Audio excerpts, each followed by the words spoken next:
Je partage aujourd'hui cette estrade avec des amis et compagnons de combat politique. Ce sont le professeur Bouba Diop et Thierno Alassane Sall, qui m'a fait l'honneur et l'amitié de me gratifier du grade de modérateur de cette séance de dédicace qui revêt pour lui une importance particulière.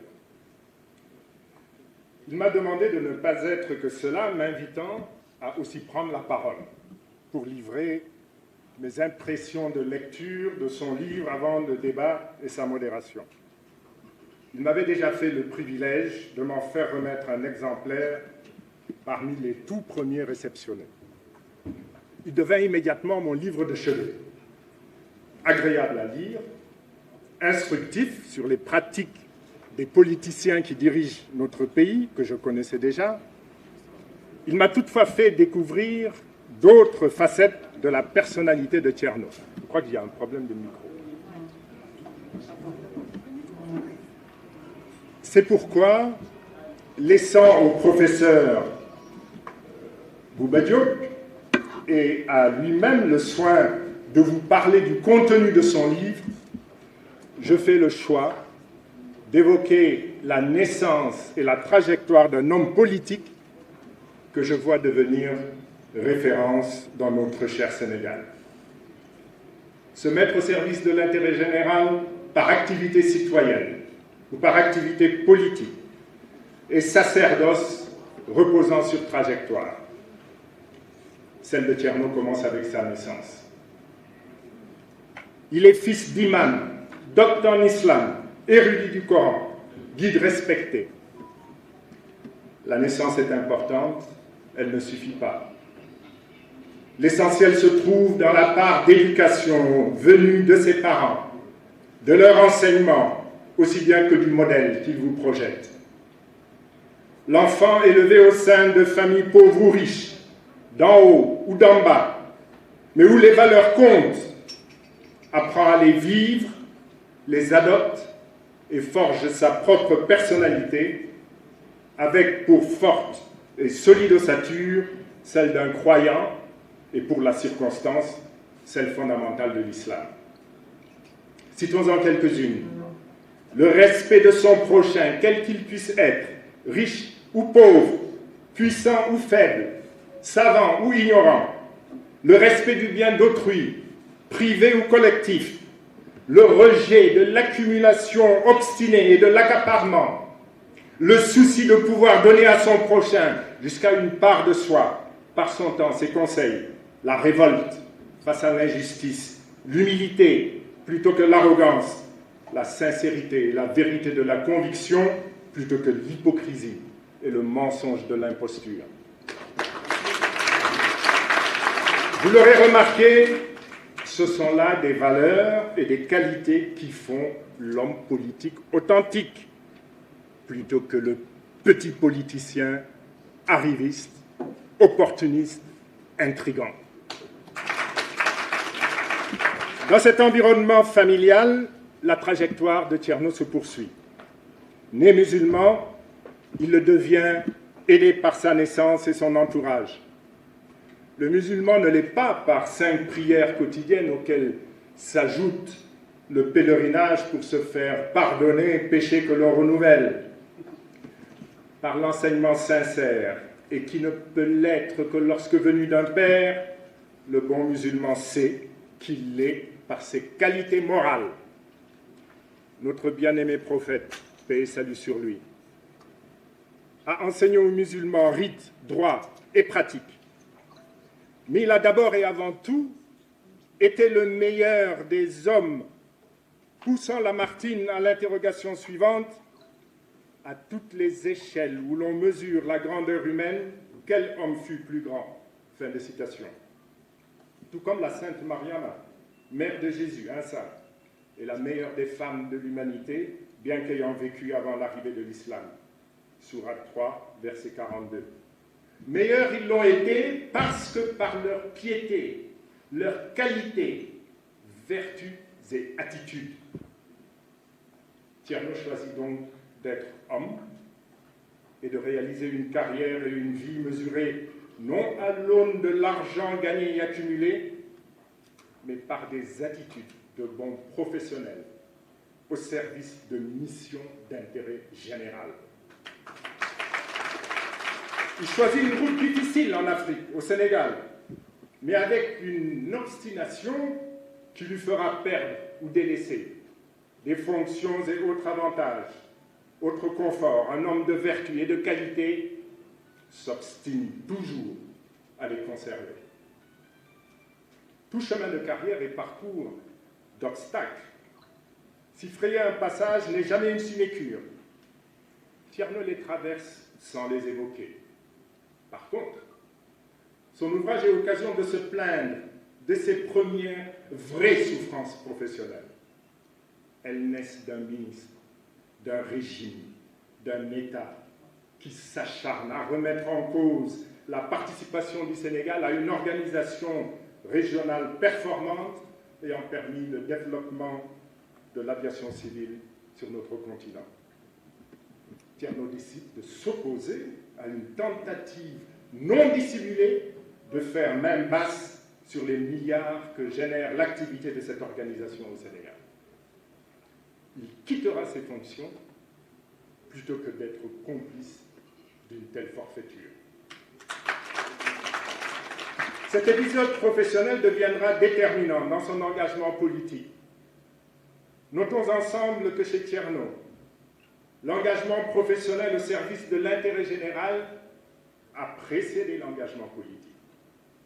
Son engagement politique est d'abord révolte face aux pratiques d'un État prédateur, capable d'organiser du recul de progrès général pour des milliards à voler. Il n'est pas réaction à une injustice subie. Cette dernière aurait été légitime. Mais chez Tierno, elle n'est pas la priorité. Cet épisode de la trajectoire de Tierno ne doit pas être négligé. Présent dans la vie de tout homme politique, il rassure sur sa conception de la politique et met son électeur en confiance. Tierno a résisté, d'autres ont laissé faire. Toutes les structures dont le chiffre d'affaires se compte en plusieurs dizaines de milliards seront prises d'assaut. Tout y passe. Les ICS, la Sonacos, la SAR, le foncier, la Sénélec, la RTP, etc. La crème, la partie essentielle du patrimoine national sont détruites par le pillage en règle ou par le bradage suspect. Oriente Tierno vers le porteur d'un discours de rupture avec les pratiques d'une gouvernance publique orientée vers la satisfaction d'intérêts particuliers, familiaux, partisans, claniques. Cette malgouvernance a résolument retenu de détruire, parfois lentement mais toujours assurément, le tissu économique et social du Sénégal, également l'équilibre de ses finances publiques. Le nouveau leader qu'il se donne est un transfuge du régime dit libéral, champion par sa capacité à adapter sa parole politique à la demande de l'électeur sénégalais. Comme chez d'autres, sa ruse fait mouche et Tierno la subira.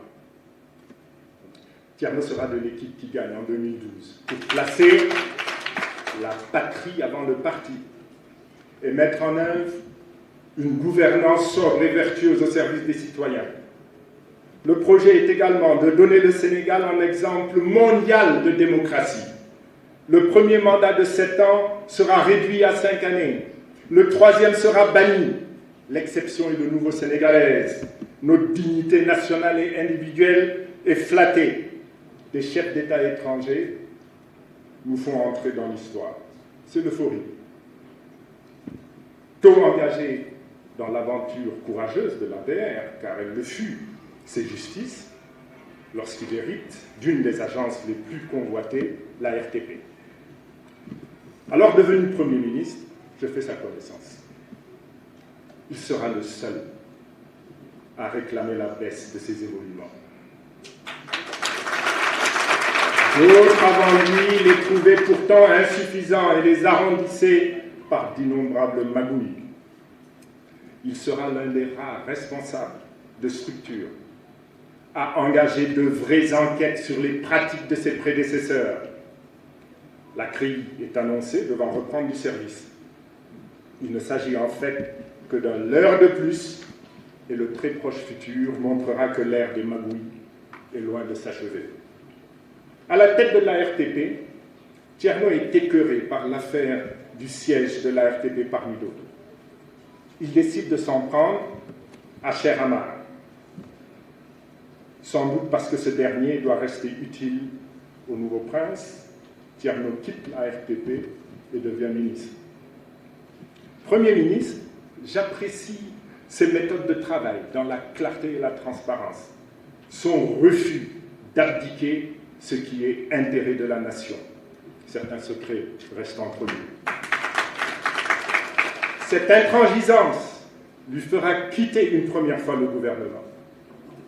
Après mon départ de la primature, alors que nous avions cessé de nous voir, même de converser, on lui reprochera plusieurs fois une complicité avec quelqu'un qui ne fut coupable de rien, sinon de mettre, comme lui, l'intérêt général et de la patrie avant tout, et de faire avancer le Sénégal par le travail et la méthode, plutôt que de l'enfoncer par vols et mensonges.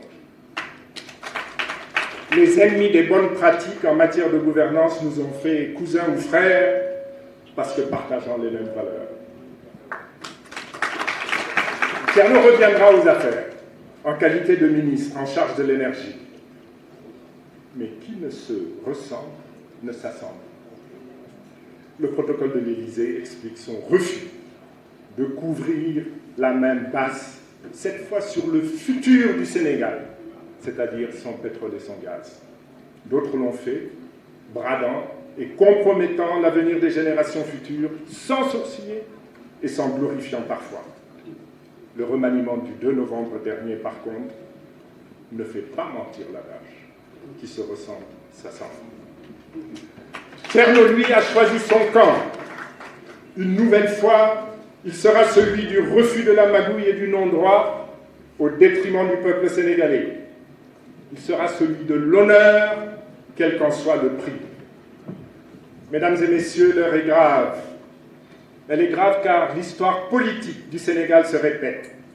En 2012, puis de nouveau dimanche dernier, elle s'obstine au surplace, accumulant de lourdes menaces pour notre avenir à court terme et celui de nos enfants, qu'ils choisissent de fuir le pays dans des pirogues de fortune ou d'y rester. Car la politique porte la conception et la méthode de gouvernance publique.